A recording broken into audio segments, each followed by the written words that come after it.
Welcome to The Thriving Marriage, the podcast for those who want to get their spouse back in love with them and truly thrive. You'll learn why 95% of people don't save their marriage and the secret method no one else is talking about that will change everything for you.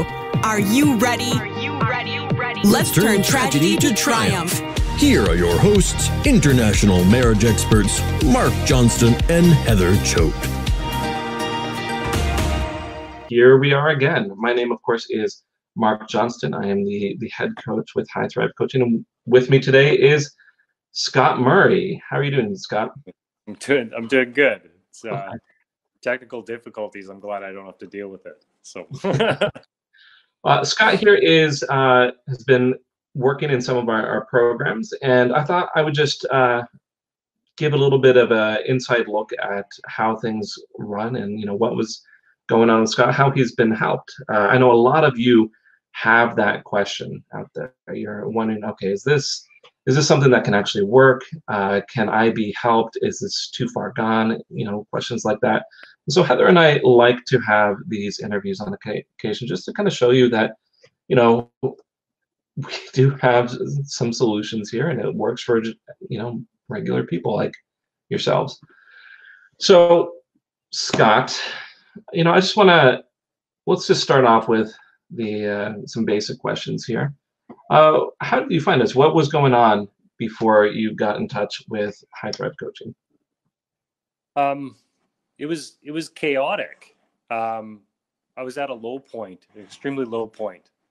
I was trying to think about this the other day because I've changed so much. Like one of the things I'd like to say is that I am being helped. I'm not helped. I am helped. I am being helped, but it's not fixed. It's not, Sure. I'm not there yet. I have a goal in mind. That whole morning plan and mindset, it's a daily thing. Mm-hmm. It's been, 4 months now since the beginning of January. Yeah, I believe. I think I started the course January 21st. Mm-hmm. So 3 months and a little bit. And it's just given me a lot of tools to get to where I'm at right now. Tools that I didn't have before or things that I had forgotten. Before I was definitely not practicing anything mindful. I was in a bad place.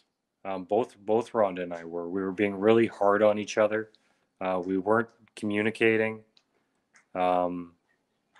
We were not practicing healthy lifestyles to excess. A lot of escaping. Yeah. And we had to everything had to change. Everything had come to a stop as well. We weren't getting ahead on anything because we weren't communicating. So you're saying like you guys had some of these challenges, you weren't really getting ahead on things. What would you say were some of the biggest challenges that you and Rhonda have had or are continuing to work on? We're now. I haven't had a drink. I've been sober since January 12th. Congratulations. That's huge. That's huge. That's just a part of it. When's the last time that you've gone that long? With I have a 13-year-old daughter, so probably 9 months after she was born. Oh wow! Yeah, it was a long haul. It was casual at the beginning. It was casual before, but it became a lifestyle. Not a good lifestyle. And it was every day. It wasn't every day wake up in the morning, start to drink and not get through the day, but it was every evening, and it made for headaches the next day. Mm-hmm. And how are you feeling now with all that? I mean, it's been say a few months, but how are you feeling? I love beer. I would love to have a beer, but one beer would turn into 6 beers. Sure. I love beer. I think it's tasty, but but it doesn't suit the lifestyle I wanted. I haven't wanted that lifestyle for years. I'm not 24 years old anymore. I've been married for 15 years. Mm-hmm. I'm a business owner. There's other things that are priority. My daughter was now 13 years old, and she's more aware now than she was before, and it was affecting her lifestyle too. So we needed to, but everything had come to a stop. Like our business was suffering. Every project we took on, including working on the house or working at the shop or just dealing with family in general, everything was chaos. It was because we weren't communicating, my wife and we weren't being the partners that we were supposed to be. Now, you mentioned that drinking there, and I mean, we with this program, we don't specifically focus on, say, something like, substance abuse, addiction, anything along those lines. But it almost sounds like you feel like there's been some help recently, or you feel like there's been a big shift. Was that something that you learned from us, or is this, what do you think made the biggest difference with that specifically? It was the mindset shift. It was like I'm not a religious person. I'm spiritual. I don't go to church. I don't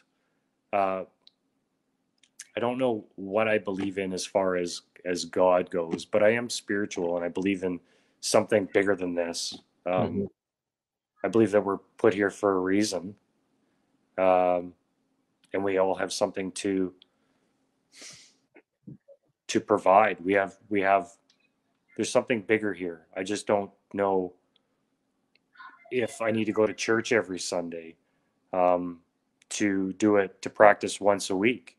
I'm really enjoying waking up in the morning and my morning routine of 20 minutes of being mindful and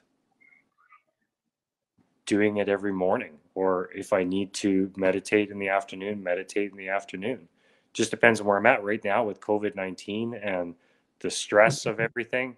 There's everybody else is stressed right now. Before, like the way that people are now with this and being stressed and unsure and that feeling you get in your chest, I lived with that feeling in my chest for years before November. Like November was just a breaking point for my wife and I.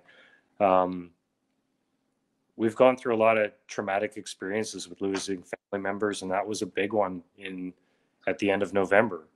Losing our brother-in-law and the effect that it had on my wife in particular, and the way that we treated the situation.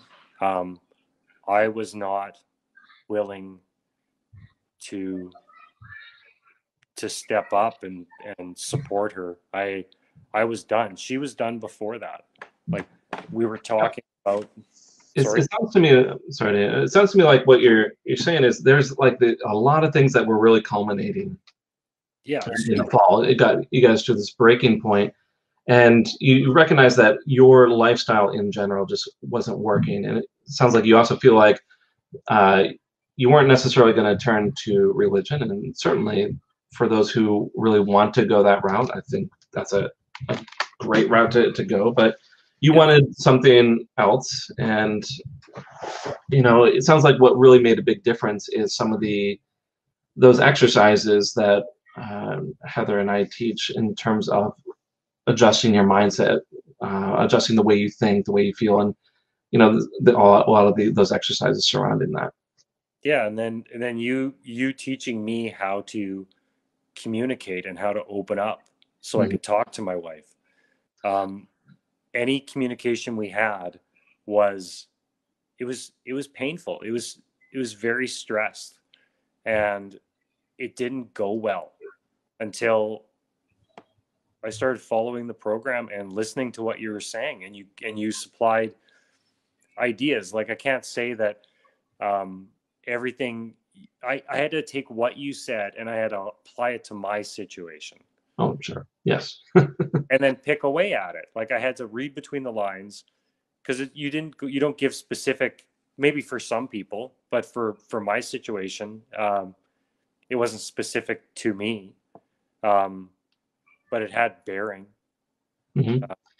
Well, everyone's situation is going to be a little bit different, and yeah, certainly one of the things that I really like to do is, when I work with people, is uh, teach them the principles uh, behind instructions.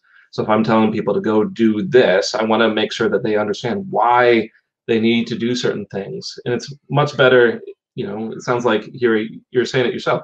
You were learning some principles so that you could then apply those principles a little bit more broadly into your specific situation. Yeah, I was in a position that needed mentors. Mm-hmm. You said right away that you had spent thousands of dollars on mentorship. Yes. Well, you guys are my mentors. Mm-hmm. So I feel like I'm held accountable. Absolutely. That helped a lot. And yeah, I absolutely think that that accountability does play a big role in a lot of what we do here with our clients. Now, when we tried this the last time, you started getting into this a bit, and then we had those technical difficulties. We had to start over. But what had you tried before to make this work? Because I imagine you'd been telling me just now that you kind of recognized that this wasn't the lifestyle that you wanted for some time, and you'd started to mention that you'd tried a few other things. Well, what did you try? Well, as far as counseling, is that what you meant? Yeah, to fix what was going on with you and Rhonda. Yeah, we tried family counseling, we tried individual counseling. Mm-hmm. What I liked about your program was that you guys stated where was the place to complain. That opened up my eyes, because going to see another counselor, they would ask, well, where are you at right now? If I was going to go see my counselor, it's not like I was going on a once a week. I was going when I was in duress, Mm-hmm. and they would be saying, well, what's going on? You would just unload, and it would be a person to talk to about what your concerns were. You guys laid it out that there's places for that. So like I could talk to Curran, or I could talk to you, or I could send an email to support and state what my concern was, and then go from there. I liked how the through Facebook, how we could state our wins. Like that wasn't the place to unload our concerns, and it was a real kind of like, that wins is a huge one. I wanted to tell you about a win I had yesterday. My wife's not the kind of person who's going to, which I wish she would, but she's just not that kind of person yet, or right now, who is going to just say that she loves me, which would be amazing. But yesterday, we've been restoring a house for 14 years now, and on the weekend we got a couple rooms kind of organized to where how they're going to be completed in the end, and there's a couple open areas in the corners, and my daughter and my wife were saying, well, what's going to go there? And I said, well, a plant would go there. A plant could go there. It'd be awesome. Get some green in this house. It'd be beautiful. Mm-hmm. And yesterday I stumbled upon a couple of really nice plants that were inside nice pots. And I said, okay, well, I'll go talk to my wife and see what she thinks. And I went to go talk to Rhonda, and my win for today is that yesterday she told me that she trusts me. That's awesome. Well, I put that into a special bank in my heart, and I'll save that one for a few days. Mm-hmm. How long has it been since you've last heard things like that from Rhonda? Before that, we look like you're having to really look back there.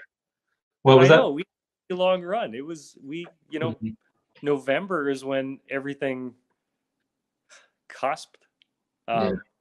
We went for 2 years before that. I stopped I stopped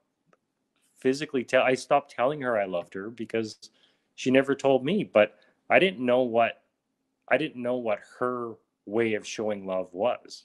And then we were both in such a bad place that we stopped doing that. We got out of practice of being grateful, of appreciating each other. We just got into a routine of moving forwards. We weren't growing, we were just moving forwards.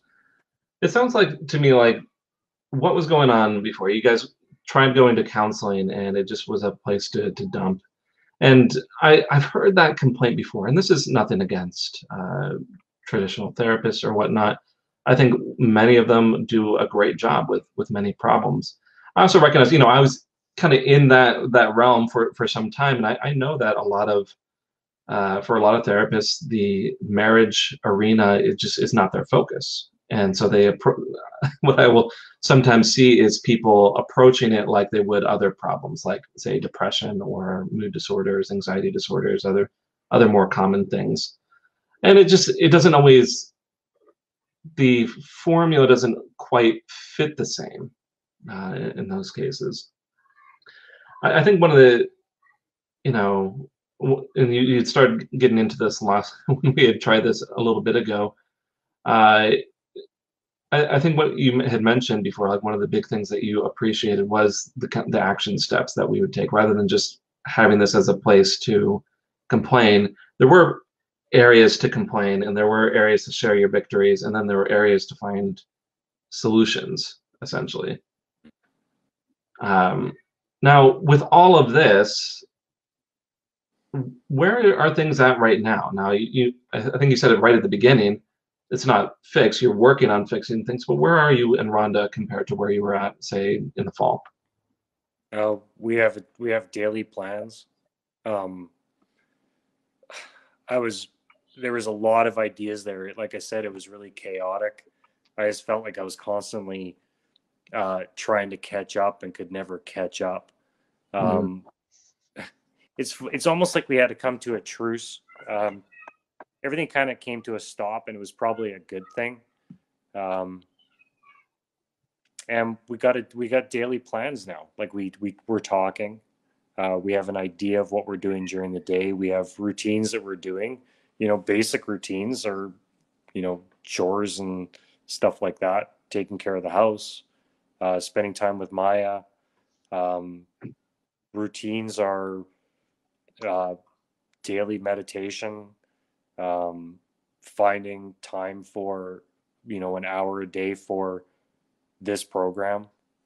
I keep on going back to different podcasts and re-listening, like how you guys have it laid out.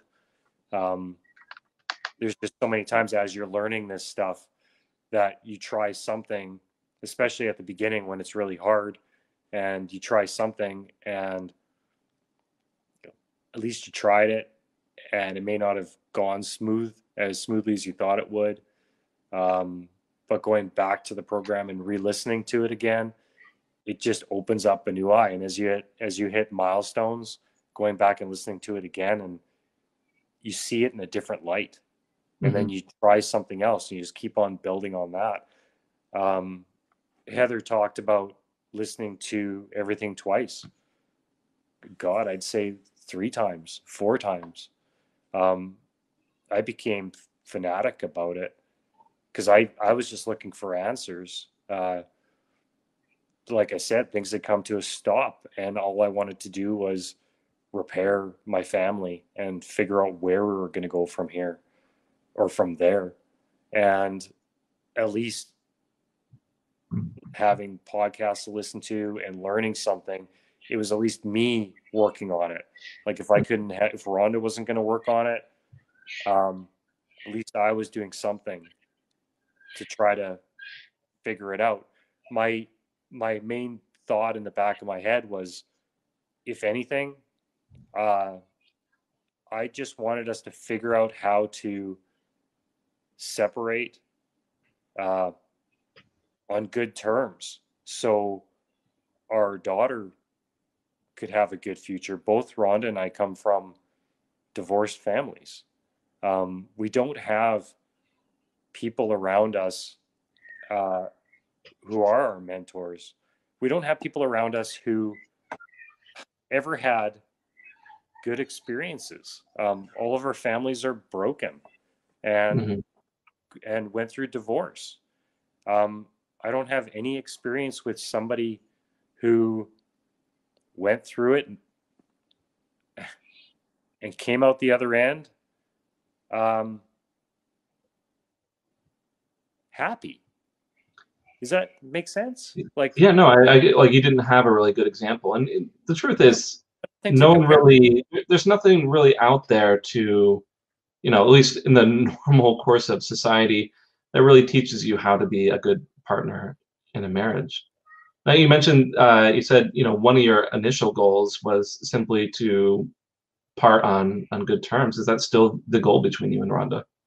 Parting? No, it's no longer the goal. The goal is to we're back as a team again. And I just want to take a moment to recognize that's a big deal. It's huge. It's huge. Yeah. I mean, if you think about it, like if you guys were talking, okay, we're going to split, we're going to, come apart, and now you're like, okay, how can we work this out?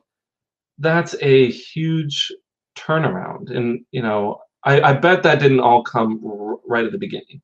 It didn't happen right away. No, we had to come up with, we had safe words. Like we literally were like, okay, we have to just stop. Like part of our conversations, we're just like, hey, like we need to come up with a safe word, like asparagus, like something needs to like stop these conversations, and we just need to walk away and then come back and try it again.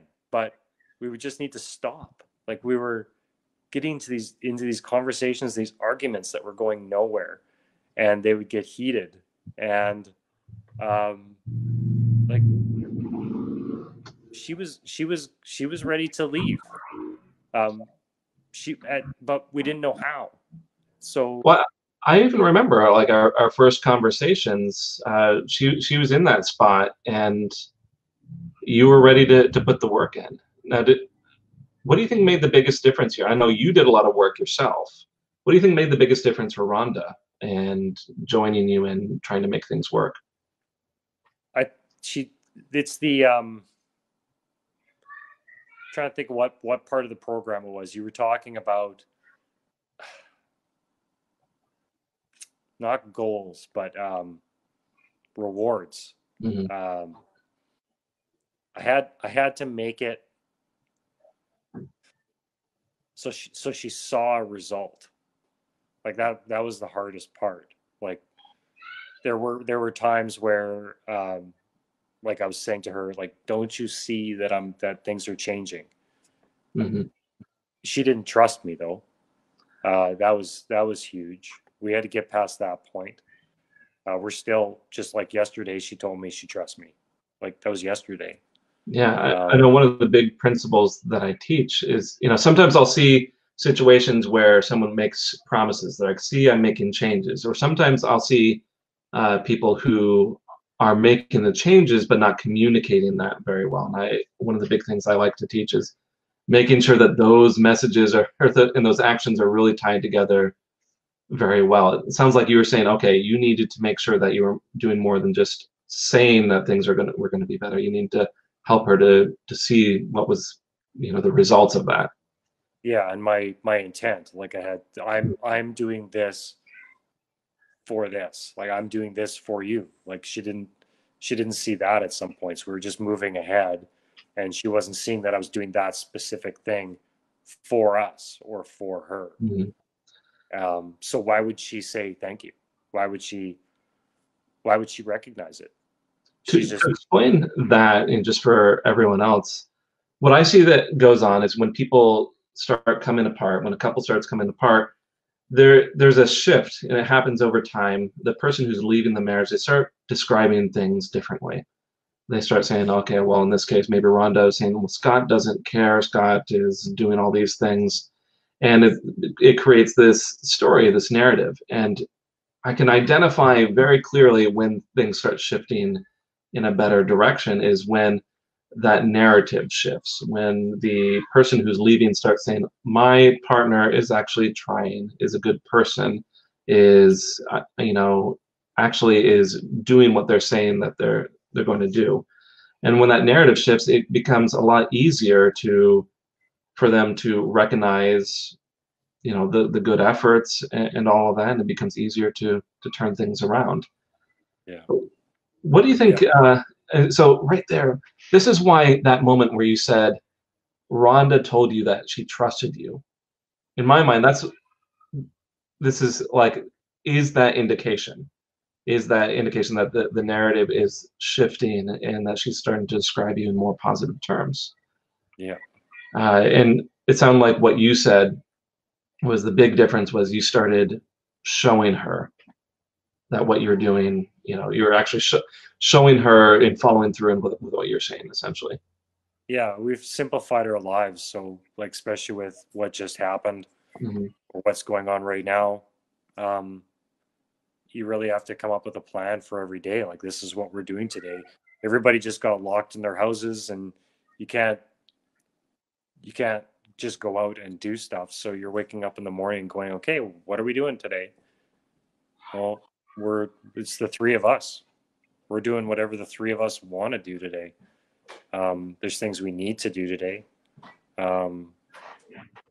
It's a simpler lifestyle. So our intentions for the day are pretty simple to try to figure out at this point. And we're doing this for the three of us. So there's all these opportunities every day to do stuff for the other person. The person doing that has to, I feel, be saying to the other person, I'm doing this for you, or else it comes across like you're just doing it for yourself. Yeah, I mean, even in healthy relationships, I think that same thing happens. I certainly hit a point when Jen and I were really busy, many years ago. We had a very similar problem. We weren't seeing each other's efforts or actions, and we had to learn, relearn, hey, we need to communicate this along with, actually putting in an effort. And so, I mean, this is kids a do you have? normal. What was that? How many kids do you guys have? Oh, we have 5. You have So 5 kids. I imagine you do this every day now. Like, it's become a practice. Like, how we have 1 kid yeah. and a business. So that's probably like 4 other kids. So I got like 5 kids. So Yeah, no, running a business it adds a lot onto that. Heather, I don't know how Heather manages it. They have 8 kids, Jen and I had to learn very much how to communicate properly, how to show our love properly, because we would have gotten to a point of breaking if we had not learned that lesson ourselves. Yeah, you start to stumble, and once you start to stumble, it's really hard to get your footing back underneath you. I've learned that over the years so many times. Like, I could sense when I was starting to stumble, and that was probably the hardest part in November. Is I started to stumble, and I couldn't get my feet back underneath me, and I just started screwing up over and over and over and over again. And I, had to stop and figure this thing out, or else it wasn't going to move forwards and it was going to get worse. I couldn't imagine.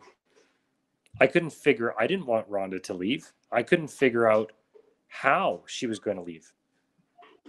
I didn't know how we were going to break this thing up. Mm-hmm. I didn't want to. But the way that things were at that point, something had to happen. And it was either going to get worse or it was going to get better. And things are on the mend now here. Yeah, so awesome. What do you think made the biggest difference? What was the biggest thing that you've taken away from this?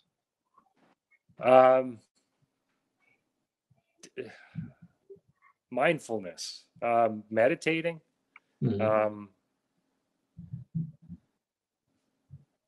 planning. Like, I've always been very organized, which I stopped being organized, and figuring out how to do that. Finding time to spend with myself and realizing when Rhonda needed time for herself and being okay with that, and not thinking, oh, we got all of this stuff to do. Why are we just sitting here?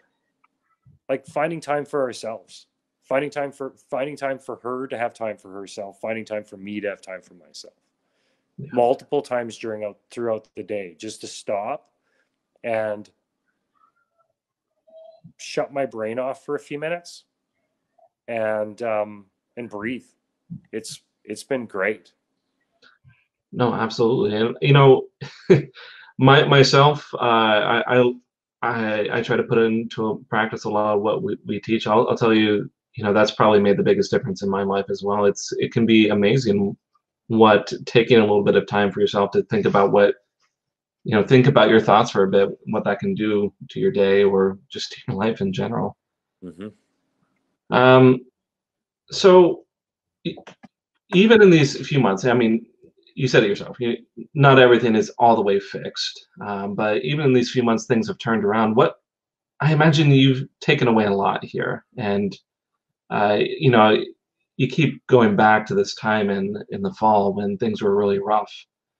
What kind of advice would you give to someone else who was in that position at that point in your life?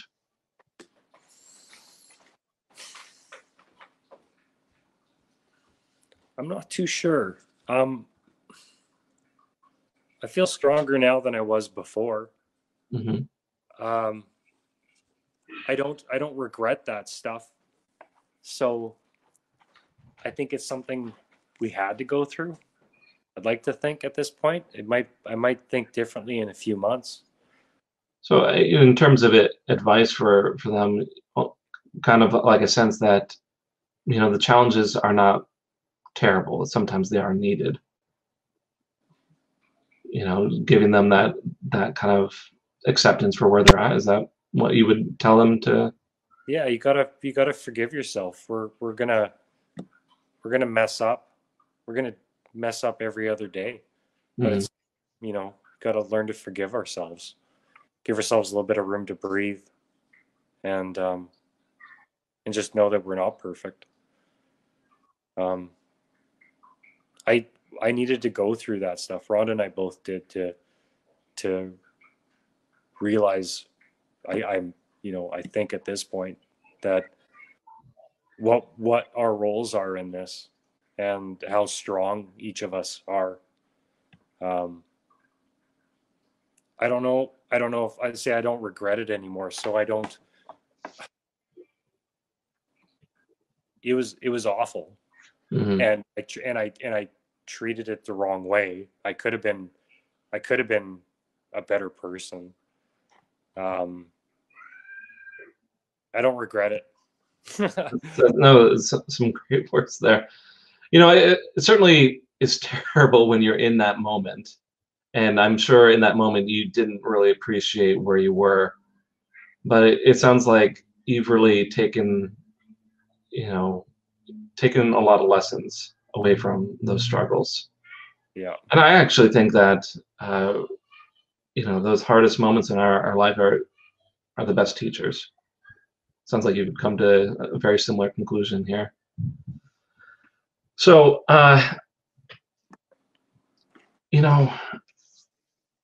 Scott, even with everything that's happened and, even with the road still ahead of you, it sounds like you feel like you're in a much better place right now, that you feel a lot more secure with your relationship, even though it isn't necessarily perfect. And it sounds like even beyond that, you have some acceptance that, it doesn't need to be perfect.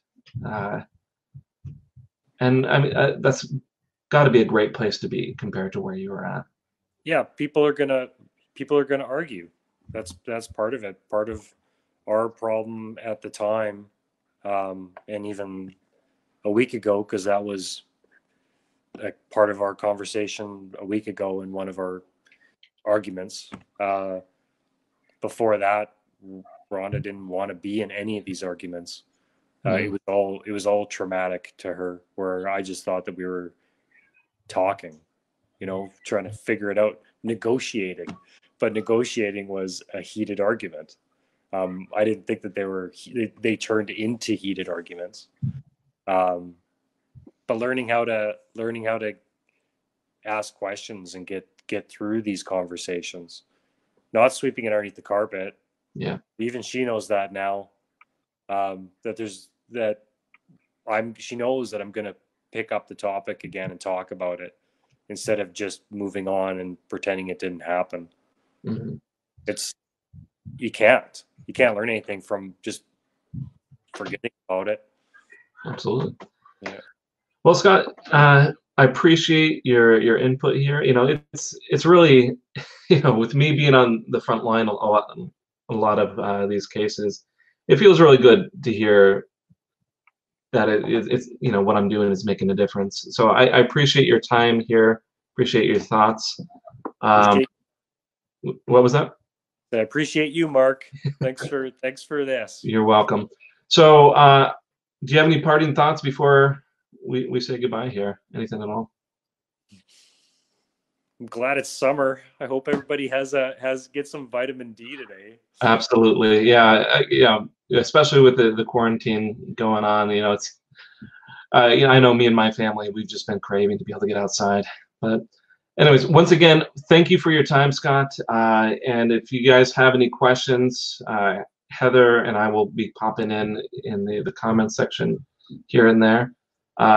With that, I'll stay tuned next week. We'll be back here, of course, with the next podcast. And Scott, thank you again, and we'll see you all later. Thanks for listening to The Thriving Marriage, your A to Z blueprint for not just surviving marriage, but thriving. Until next time, my friends, thrive on.